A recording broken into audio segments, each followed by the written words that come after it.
Kristen, saya Muslim. Dia Kristen yang taat sekali dan saya Muslim yang taat. Terakhir saya dengar dia masuk Islam, mualaf, saya masuk Kristen jadi murtadin, kebolak-balik jadinya. Nah itu saya sih nggak kaget ya, karena waktu itu dia pacaran sama orang Muslim dan dia yang kaget dengan kondisi saya. Ya itu akhirnya saya berkomunikasi terus sampai saat ini ya dengan teman saya ini. Nah dia pun tidak pernah mau mengajarkan tentang kekristenan kepada saya. Saya bilang tolong saya diajarin, nggak mau.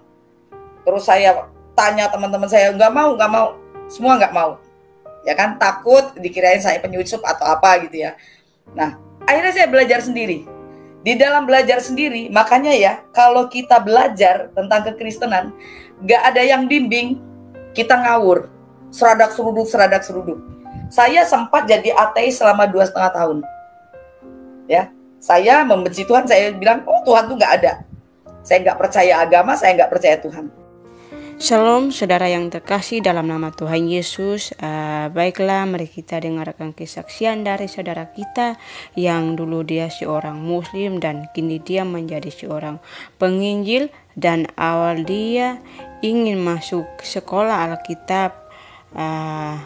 Nah seperti apa, mari kita simak sampai selesai. Mengundang saya di sini kemarin sudah beberapa waktu yang lalu, minggu depan yuk, udah jadi. Akhirnya puji Tuhan, harusnya Jumat depan, tapi saya pikir Jumat depan saya ada pelayanan lain. Akhirnya saya bilang besok malam aja Bu, gimana? Oke, langsung beliau menyetujui.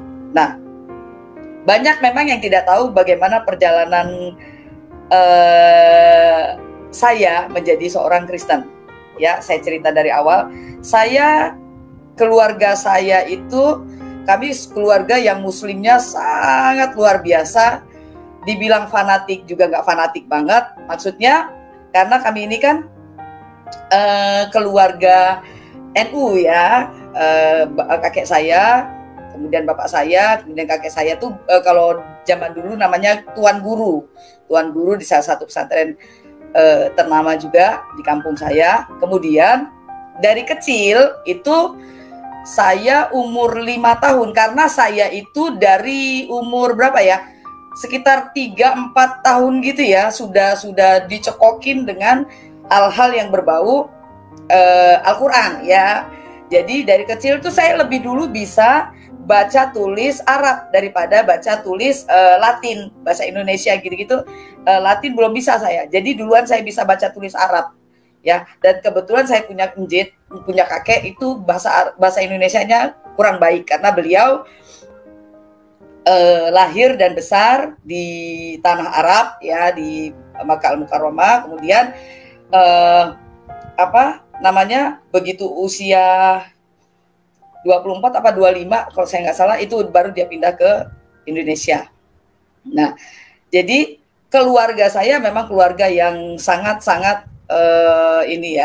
religius sekali, tapi tidak seperti ya namanya juga Islam NU yang sangat bisa dibilang toleran, bisa dibilang sangat orang damai kalau bahasa kita orang misi ya. Nah, kemudian keluarga besar saya ini kan, saya kan memang bukan keturunan yang inilah ya, karena keturunan Arab. Dan kemudian saya dari kecil itu sudah belajar, umur 5,5 tahun, hampir 6 tahun, mungkin percaya tidak percaya, saya sudah khatam Al-Quran. Bukan hafal ya, tapi khatam itu tamat Quran.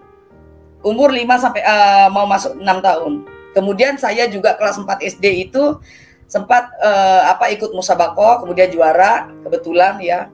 Nah, berjalannya waktu, saya SD itu di antara kami keluarga, saya tuh yang paling fasih Arabnya, ngajinya juga yang paling kalau bahasa kamu saya itu tedas, pengucapannya tuh Arabik banget itu ya. Ya, kemudian saya SMP, saya masuk Tsanawiyah. Begitu SMA, saya masuk ke pesantren, ya, salah satu pesantren di Sumatera Selatan waktu itu. Nah, saya masuk pesantren ini kebetulan ternyata pesantren agak sedikit pahamnya kekhilafah-khilafahan. Jadi di pesantren itu saya pakai cadar, saya dapat beasiswa di situ, kemudian di naik kelas 3 apa naik kelas 4 ya. Saya nggak sampai kelas 4 karena saya beasiswa. Jadi saya kelas 3. Jadi kalau sistem pesantren itu begini, ya. Kalau kita di pesantren itu dari SMP atau SD, maka SMA-nya nanti kita dapat 3 tahun. Tetapi kalau kita di luar pesantren itu, SD atau SMP-nya, ya, kita dapat 4 tahun di sana. Harus mendalami lagi ilmu-ilmu Islam di dalam pesantren itu setahun lagi. Nah, saya tuh dapat 3 tahun. Jadi selama 3 tahun itu saya itu sangat disayang ya dengan kiai, dengan ustaz saya. Nah, di situ karena sudah paham radikal ya, sudah menyatu. Kemudian begitu saya keluar dari pesantren, saya sempat memberikan halakoh gitu ya, halakoh untuk orang-orang, untuk para calon mujahidah saya rekrut. Kemudian saya tukang cuci otaknya. Kemudian begitu jalannya waktu, saya kuliah ambil 2 fakultas di UIN. Kalau dulu namanya IAIN, ambil fakultas adab jurusan sastra Arab, kemudian fakultas usuluddin jurusan perbandingan agama. Kalau dulu boleh ambil 2 fakultas, tapi tidak boleh ngambil 2 jurusan dalam 1 fakultas. Nah, itu nggak boleh. Tapi kalau 2 fakultas boleh. Nggak tahu sekarang kayaknya nggak boleh ya. Nah, kemudian di kuliah itu, pas masih masa kuliah, saya masih pakai cadar ya, karena dulu di pesantren saya pakai cadar. Kemudian kuliah pun begitu. Nah, di kuliah, karena saya ini kuliah perbandingan agama dan saya belajar kristologi waktu itu, otomatis saya mempelajari Kristen dong ya. Nah, ketika saya mempelajari itu, disitulah Tuhan sudah mulai mengatur rencananya, kalau saya bilang ya. Jadi disitulah Tuhan bukakan mata hati saya tentang kebenaran kekristenan. Tapi saya tidak bisa langsung percaya. Saya belajar lagi, saya buka, bahkan saya sama Buya saya ngobrol banyak hal yang di luar pikiran saya. Tapi pada saat itu saya masih ikut paham khilafah. Bahkan saya dulu itu ada namanya dari aliran Darul Arqam. Saya sempat ikut itu sama setahun, karena dianggap itu aliran sesat. Kemudian aliran itu mereka diusir pulang ke Malaysia. Ya, kemudian saya tidak melanjutkan lagi karena komunitas kami sudah tidak ada kontak lagi ya sama komunitas itu, karena dulu kan nggak ada HP ya. Nah, setelah itu saya belajar terus, menggali terus, akhirnya saya stres sendiri ya. Ini yang benar yang mana? Akhirnya saya putuskan saya nggak mau kuliah lagi. Saya tidak lanjut kuliah di UIN, cuman sampai 6 semester. Saya nggak lanjut. Kemudian dalam perjalanan kekosongan saya itu sempat agak kecewa ya, orang tua maklum lah, karena saya kan di keluarga sangat vokal, kemudian sangat diharapkan untuk bisa menjadi dakwah wanita. Saya umur 17-16 tahun tuh sudah khotbah, sudah ceramah di kalangan emak-emak gitu ya. Saya udah ceramah tuh umur 16 tahun. Jadi kalau saya pulang dari pesantren pas puasa gitu, selalu aja saya diminta untuk khotbah, untuk ceramah gitu ya. Di sela-sela biasa ada sholat taraweh, kemudian sholat witir, biasa akan ada ceramah gitu. Nah, saya kalau setiap pulang dari pesantren, pulang ke rumah gitu, mesti diminta begitu. Jadi usia 16 tuh saya sudah ceramah. Nah, kemudian setelah saya kuliah, saya mendapatkan sesuatu hal yang menurut saya kok ini aneh gitu ya. Beberapa ayat di dalam Al-Quran yang menurut saya ada kontradiktif, satu. Kemudian beberapa hal-hal yang menurut saya tidak manusiawi ya. terutama untuk wanita. Kemudian padahal dulu saya sempat dilamar kiai saya untuk jadi istri ketiga. Oh, itu senangnya minta ampun. Ya, karena kalau kami dalam pesantren itu ya, kalau dilamar kiai atau ustadz, wah itu bangganya luar biasa. Karena ada 3 hal. Satu, kalau nggak perempuan itu cantik sekali. Kedua, perempuan itu pinter. Ketiga, perempuan ini keturunan, misalnya ya keturunan habaib lah atau apalah begitu ya, Syarifah begitu-gitu. Nah, itu saya bangga sekali dulu. Nah, begitu kenal, begitu saya kuliah, kok ini jadi keanehan-keanehan ini saya dapati. Kemudian saya langsung kaget kan gitu ya, langsung kaget kok jadi begini. Saya tanya sama Buya saya, tidak mendapatkan jawaban yang pasti dari Buya saya. Cuman Pak, sampai saat ini saya ingat, Buya saya bilang begini, al iman fi fikri wa qalbi, iman itu di pikiran dan di hatimu. Nah, saya waktu itu saya tidak paham maksud Buya saya ngomong begitu. Ya, pengenalan akan Tuhan, begitu kata bapak saya. Ya udah. Nah, sepanjang itu kan saya nganggur. Nah, akhirnya saya ngajar ngaji, kemudian ngajar bahasa Arab gitu. Dan nganggur itu akhirnya saya bingung mau ngapain ini ya. Sementara pengenalan saya atau bisa disebut pencarian saya akan kebenaran itu terus bergejolak. Wow, gimana ini caranya ya? Akhirnya saya memutuskan saya untuk ke Jawa. Saya bilang saya mau ke Jawa, saya mau kuliah di kuliah seni. Bingung juga saya, kenapa saya memilih kuliah seni? Saya nggak tahu, ya. Saya nggak tahu kenapa memilih kuliah seni. Apa mungkin karena dulu saya pernah musabaqah, kemudian saya bisa ngaji, bisa tilawah, gitu ya. Mungkin Tuhan pakai ke situ, akhirnya saya jadi di musik dan segala macam. Mungkin baru terasa sekarang. Oh, kenapa Tuhan bawa saya ke mana? Ke hal-hal yang berbau musik. Ternyata maunya Tuhan ya seperti sekarang ini tadi, saya bisa bikin lagu, kemudian dengan bahasa Arab, begitu, biar bisa memberkati orang lain dan bisa mungkin ya ketika saudara-saudara saya mendengar, saudara-saudara muslim yang lain mendengar, mereka bisa ada pencerahan lewat puji-pujian. Kan dahsyat puji-pujian itu. Nah, singkat cerita, kemudian saya itu akhirnya saya kuliah. Ketika saya itu dalam hal mencari Tuhan, mencari kebenaran yang hakiki, ya, lika-likunya banyak sekali. Saya sempat ke gereja, orang gereja ketakutan. Saya bilang saya mau beli Alkitab, saya mau belajar sendiri. Ketakutan, ya, ketakutan. Mereka takut, oh ini penyusup, oh ini begini. Nah, terus saya dulu pernah, ya saya sedih sih. Saya dulu pernah punya teman, ya, punya teman satu kamar kos. Dia Kristen, saya Muslim. Dia Kristen yang taat sekali dan saya Muslim yang taat. Terakhir saya dengar dia masuk Islam, mu'alaf, saya masuk Kristen jadi murtadin, kebolak-balik jadinya. Nah, itu saya sih nggak kaget ya, karena waktu itu dia pacaran sama orang Muslim dan dia yang kaget dengan kondisi saya. Ya, itu akhirnya saya berkomunikasi terus sampai saat ini ya dengan teman saya ini. Nah, dia pun tidak pernah mau mengajarkan tentang kekristenan kepada saya. Saya bilang tolong saya diajarin, nggak mau. Terus saya tanya teman-teman saya, nggak mau, semua nggak mau. Ya kan, takut dikirain saya penyusup atau apa gitu ya. Nah, akhirnya saya belajar sendiri.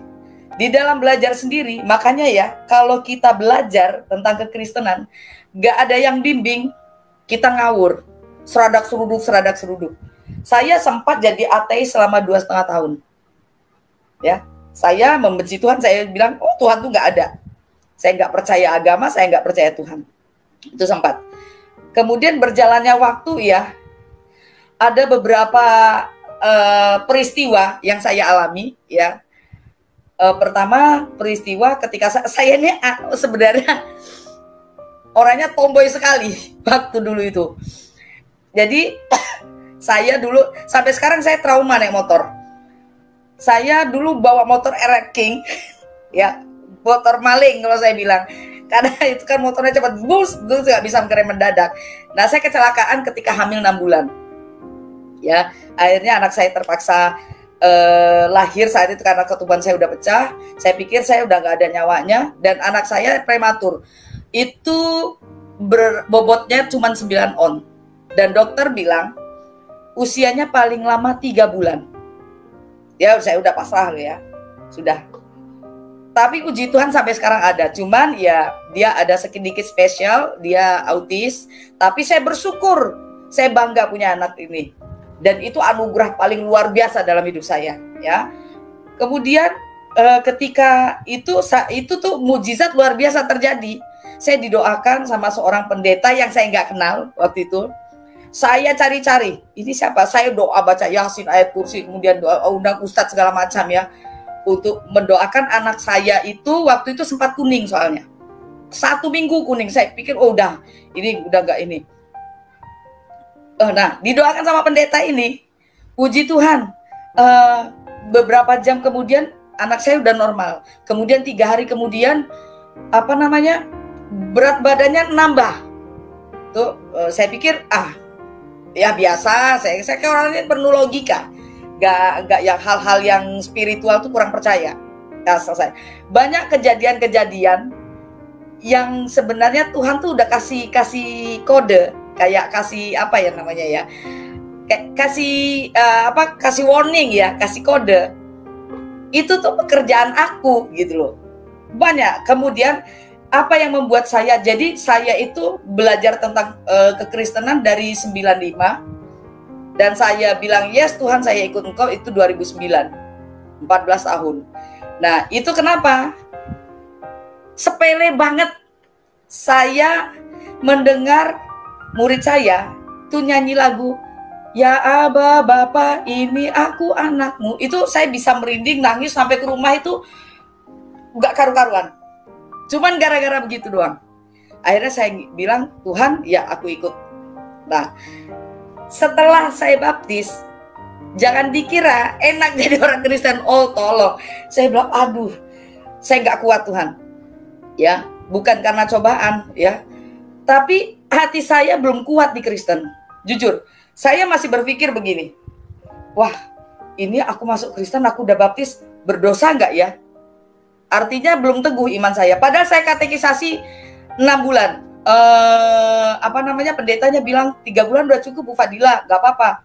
Saya bilang saya harus ngelotok, saya harus paham banget Ibu Pendeta. Saya bilang gitu. Akhirnya tambah lagi 3 bulan, masih belum juga. Jadi masih belum teguh di dalam saya ini. Nah, itu saya bergejolak ya. Saya bilang apakah aku berdosa ya? Wah ini kayaknya aku dosa deh, udah meninggalkan Islam, aku udah dibaptis dan segala macam gitu. Saya merasa diri saya itu udah noda banget, aib banget. Itu masih artinya saya belum teguh dalam iman. Tapi benar.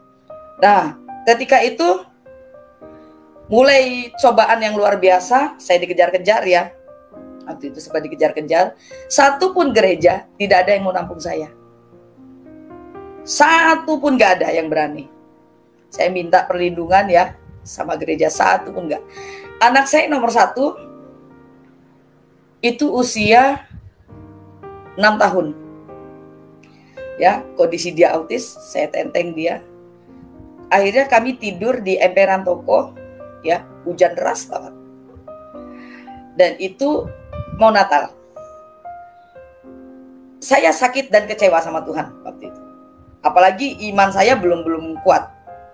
Itu saya kecewa sekali. Dan yang menolong saya, teman saya Muslim. Tambah kecewa saya. Ya, tambah kecewa. Tapi saya bilang, terus saya tanya sama teman saya, bro, jadi Kristen kok gini amat hidup gue? Saya ngomong gitu. Terus teman saya kasih ayat, kasih ayat tentang kita harus sangkal diri, mengikut Tuhan Yesus itu gak gampang. Nah itu belum langsung yes Tuhan aku ikut Engkau, enggak, belum. Berjalannya waktu, puji Tuhan, Tuhan kuatkan saya terus menerus. Tapi saya belum pelayanan, nggak ngerti itu apa pelayanan, nggak ngerti. Taunya saya ke gereja diam-diam, ya, karena takut ketahuan sama mantan suami saya.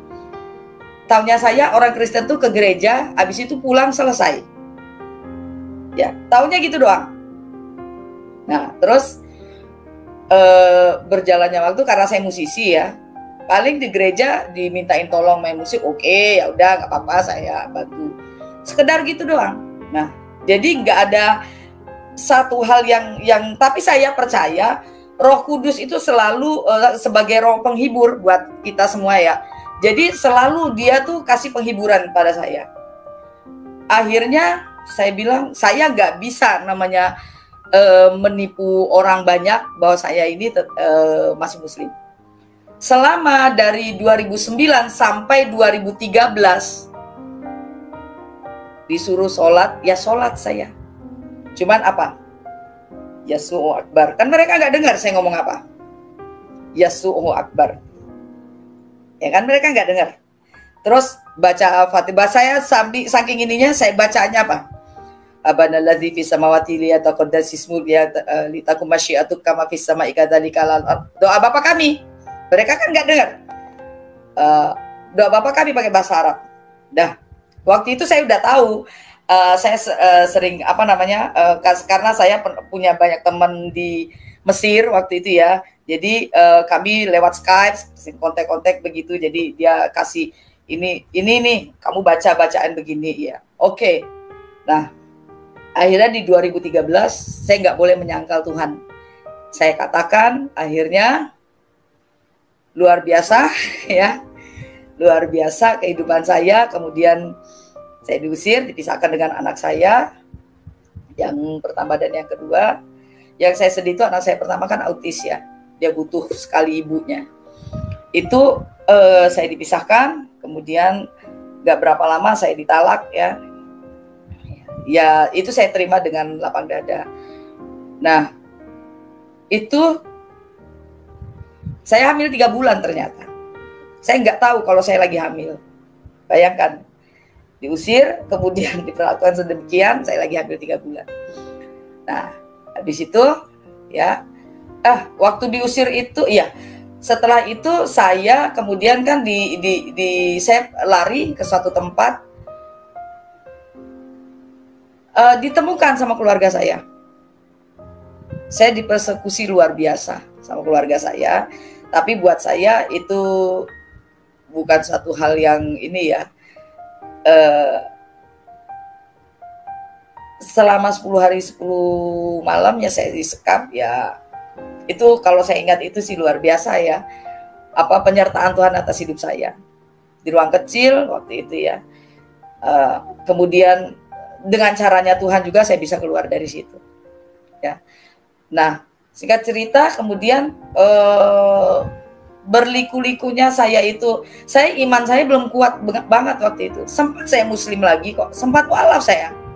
Karena saya kecewa sama Tuhan. Kemudian ketika saya diusir pun satu pun nggak ada yang mau membantu saya, itu saya kecewa sama Tuhan. Ditangkap lagi sama keluarga saya sempat mualaf lagi, tapi Tuhan tangkap saya. Tuhan dengan caranya Tuhan ada ya, saya pasrahkan sama Tuhan. Akhirnya Tuhan mulai pulihkan kehidupan saya itu kalau dibilang perjalanan hidup saya ikut Tuhan itu, saya bisa melayani Tuhan itu baru 2017. Baru saya bilang 100% saya ingin melayani Tuhan. 100% saya serahkan hidup saya kepada Tuhan. Tapi ketika saya berniat seperti itu, rasanya kayak kena runtuhan banyak sekali pergumulan hidup yang bertubi-tubi yang saya dapati ya. Yang itu saya pernah kena okultisme juga ya. Saya tuh nggak percaya hal-hal begitu, tapi saya dikenain kayak begitu ya. Banyak sekali yang luar biasa. Difitnah sesama Kristen juga sudah kenyang. Jadi saya tuh kenyang dengan hal-hal psikis saya kenyang, ya, kejahatan ke fisik saya juga kenyang. Jadi itulah cara Tuhan menempa saya untuk saya tetap kuat dan saya tetap ikut Tuhan. Nah, lagu yang di setel sama Bu Lucy itu tadi itu saya masih ingat sekali waktu saya dipersekusi itu. Saya ingat waktu saya diusir, ya, dipisahkan dengan anak-anak saya itu, saya dapat ayat ini untuk upah mengikut Yesus. Dan itu saya ambil dari Matius 19 ayat 27 sampai 30. Lalu Petrus menjawab, cuman saya pakai bahasa Arab, ya, waktu itu lagunya itu saya pakai Alkitab bahasa Arab. Lalu Petrus menjawab dan berkata kepada Yesus, kami ini telah meninggalkan segala sesuatu untuk mengikuti Engkau. Jadi apakah yang kami peroleh? Kata Yesus kepada mereka, aku berkata kepadamu, sesungguhnya pada waktu penciptaan kembali, apabila anak manusia bersemayam di tahta kemuliaannya, kamu yang telah mengikut aku akan duduk juga di atas 12 tahta untuk menghakimi ke-12 suku Israel. Dan setiap orang yang karena namaku meninggalkan rumahnya, saudaranya laki-laki atau saudaranya perempuan, bapak atau ibunya, anak-anak atau ladangnya, akan menerima kembali 100 kali lipat dan akan memperoleh hidup yang kekal. Tetapi banyak orang yang terdahulu akan menjadi terakhir dan yang terakhir akan menjadi kemudian. Saya suka nggak tahan di ayat 29, ya. Setiap orang karena namaku meninggalkan rumahnya, saudaranya laki-laki atau saudaranya perempuan, bapak atau ibunya. Saya kalau ngomong masalah ibu itu saya nggak nangis, karena saya tuh, umi saya itu luar biasa, awalnya sangat menentang sekali saya menjadi murtad. Tapi saya mengasihi mereka, mengasihi umi saya, mengasihi ibu saya dengan segenap hati saya, bagaimanapun dia ibu saya. Tapi puji Tuhan, 2 tahun terakhir ini dia bisa menerima kondisi saya sebagai seorang murtad. Itu kalau saya ingat itu, ya, ingat ibu saya itu, aduh, ya, sedih. Tapi sekarang saya sudah menerima upahnya, ya. Sekarang saya happy, walaupun saya agak sulit bertemu ibu saya, tapi tiap hari telepon beliau telepon, saya telepon. Dan puji Tuhannya sekarang itu saya itu jadi tempat curhatan ibu saya. Jadi ada apa-apa dia di sana selalu telepon saya, Adila mau curhat bla bla bla. Artinya apa yang saya lakukan ini bisa menjadi berkat buat beliau, walaupun kami beda agama. Waktu itu saya bilang, Umi udah tinggal dengan saya di sini. Umi bilang, gak mau, piring gelas sendokmu tuh semuanya bekas babi, haram, gitu. Ya sudahlah kalau dia nggak mau. Yang penting hubungan saya dengan beliau semakin mesra sekali. Nah, di sini ibunya, anak-anak atau ladangnya, ini yang anak-anak itu, ya, karena saya seorang ibu, ya, harus dipisahkan dengan anak-anak selama 5 tahun. Saya tidak bertemu dengan anak-anak, ya. Kemudian puji Tuhan di 2018 itu dengan kekuatan dan kehebatan Tuhan, saya bisa ketemu, walaupun sampai saat ini kami nggak bisa hidup bersama dengan anak-anak, ya. Cuman anak saya yang terakhir aja yang saya bisa ini, ya. Kemudian yang sampai saat ini, ya, komunikasi saya dengan anak-anak sangat mesra, dan itu perjuangannya ya luar biasa. Semua saya pasrahkan dengan Tuhan. Satu hal, ketika kita setia sama Tuhan, melakukan firman-Nya, menjaga kekudusan, disitulah Tuhan memberikan apa yang selama ini kita impi-impikan. Yang saya lihat di situ. Nah, saya makanya akhirnya saya dapat ayat ini setelah saya keluar dari persekusi keluarga, ya. Keluar dari situ, saya temukan ayat ini, dapat di situ, akhirnya terngiang-ngiang terus. Akhirnya saya jadikan lagu yang tadi, Haina idin qala lahu buturus ha nahnu qad tarakna kulla syai likainat baka ifamadha sayakunu lana. Saya bikin lagu ini sambil main piano itu sambil mencucurkan air mata karena saya keinget apa yang saya hadapi dan apa yang saya yang terjadi di dalam hidup saya ketika saya menerima Tuhan Yesus. Tuhan Yesus itu luar biasa. Jadi kadang-kadang benar kami bincang-bincang sama Bu Lucy tadi, kayak dagelan gitu. Kayak kalau dipikir-pikir kok bisa begini ya, gue kadang lucu-lucuan gitu. Nah, saya tuh juga nggak menyangka kok bisa jadi akhirnya Tuhan bawa saya ke sini gitu loh. Bawa saya dengan kondisi saya seperti ini, membawa saya untuk bisa melayani Tuhan dengan sangat-sangat dengan segenap hati saya, karena Tuhan Yesus tuh nggak ada duanya. Saya itu ya sampai sekarang juga saya masih ya dapat teror apa segala macam tuh udah biasa dari dulu juga. Cuman saya yakin Tuhan kita ini Tuhan yang luar biasa, yang karena Dia yang punya bumi dan langit dan seluruh dunia ini, seluruh isinya ini, alam semesta ini kan Dia yang punya. Mau kemana saya, Dia yang lindungi. Saya percaya itu aja. Itu saja yang saya percayai. Ya, jadi Tuhan Yesus itu sangat-sangat buat saya. Ketika orang bilang kamu ngapain ikut Tuhan, ketika keluarga sampai sekarang Umi saya pun, kamu balik lagi lah, balik lagi, kasihan buyamu di dalam kubur gitu ya, gitu. Tapi saya bilang walaupun sekarang hidup saya sudah lebih nyaman karena keluarga sudah bisa menerima saya ya, tetapi saya tidak akan pernah meninggalkan Tuhan. Aduh, kalau bahasa Jawanya eman-eman, sayang banget.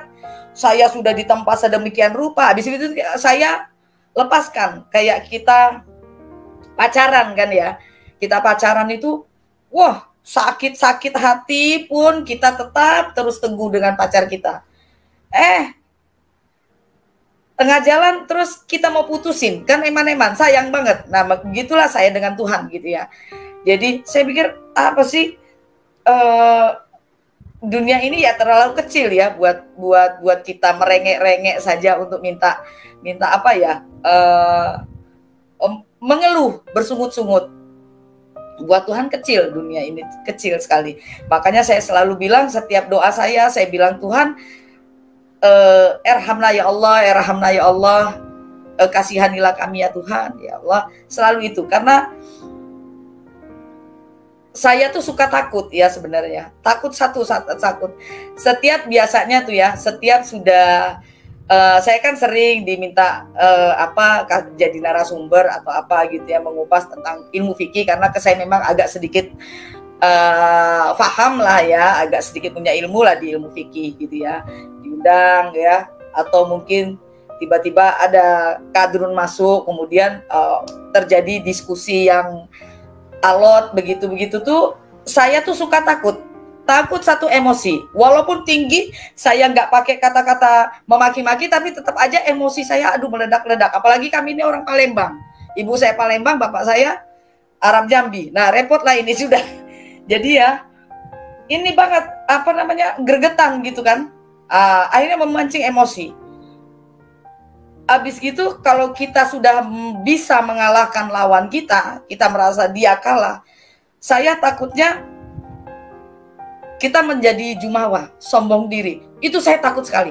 Makanya biasanya tuh ya, kalau sudah live gitu ya, kalau ada sedikit diskusi dan perdebatan gitu-gitu, saya langsung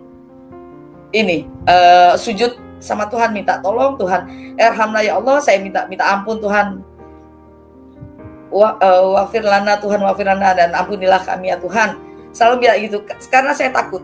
Saya ini orangnya takut sekali hal-hal kesombongan rohani gitu-gitu, karena saya ini bukan siapa-siapa. Satu, kedua juga kalau bukan karena Tuhan sendiri, saya mungkin sampai saat ini ya belum tentu jadi seperti ini. Kemudian juga pengetahuan saya tidak luas. Saya masih pemuritan, masih terus belajar, karena sepanjang usia akan terus belajar, apalagi tentang Alkitab ya. Jujur saya Alkitab masih terus belajar karena mengerti isinya itu nggak segampang kita mengerti isi Al-Quran. Jujur, saya bisa berkata jujur, untuk memahami isi Alkitab itu nggak sama dengan memahami isi Al-Quran. Sangat sulit dan butuh memang butuh bimbingan dan butuh Roh Kudus yang membimbing itu, karena nggak segampang yang saya kira. Nah, ya perjalanan mengikuti Yesus ini ya, aduh, nggak cuman keluarga, teman semua ya, bahkan sesama Kristen gitu ya, apa ya, fitnah segala macam, saya udah kenyang. Saya tuh orangnya double, saya dikatain apa gitu saya cuek aja, nggak pernah masukin ke hati gitu loh. Jadi karena saya takut kalau saya masukin ke hati, artinya saya tidak mengampuni dia gitu loh. Jadi saya double aja, cuek aja. Orang ngomong apa gitu ya sudah, biarin aja gitu. Yang penting Tuhan tidak pernah meninggalkan saya, itu yang paling penting. Makanya saya tuh kalau lebih suka kayak begini, bincang-bincang santai, ketawa-tawa gitu ya. Tapi kadang-kadang tuh abis live gitu udah ketawa-tawa, kayak terkesan mengetawain orang lain gitu ya.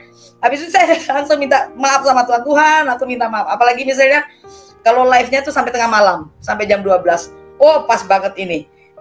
Habis live, saya langsung selesai, langsung sholat, langsung minta ampun saya sama Tuhan. Minta ampun Tuhan, saya bilang gitu. Aduh, karena takut. Karena itu akan terus-menerus. Karena roh jahat itu ya, roh kesombongankah itu, roh yang membuat penyakit dalam hati kita itu akan jadi apa ya, kayak racun toksik ya. Terus juga bukan racun aja, jadi nyandu terus menerus karena kita merasa pintar, merasa hebat terus menerus. Makanya kadang tuh saya rem dikit karena takut sekali. Ngeri soalnya ya, karena bukan aja orang lain yang sakit hati, tapi kita nggak jadi berkat buat orang lain gitu. Jadi saya sangat ngerem diri gitu ya kalau masalah-masalah begitu. Nggak selalu misalnya channel mana undang saya gitu ya, terus untuk berdebat, waduh kalau debat nggak deh saya gitu. Kadang-kadang saya lihat juga, oh begini bermasalah, karena tidak semua tema saya menguasai ya, jujur saja ya. Tidak semua, ada tema-tema tertentu yang saya bisa, bukan menguasai ya, tapi bisa. Tapi ada tema-tema tertentu yang memang saya nggak mampu ya, saya bilang saya nggak bisa, itu aja. Karena takut kita kebablasan, akhirnya jadi bumerang. Demikian kesaksian yang sungguh luar biasa ini. Semoga saudara kita semakin dikuatkan dan kita semakin percaya kiranya melalui kesaksian ini, yang semakin sudah percaya namun tidak berani untuk mengambil keputusan. Baiklah demikian, dan kita akan sampai jumpa lagi di video-video berikutnya.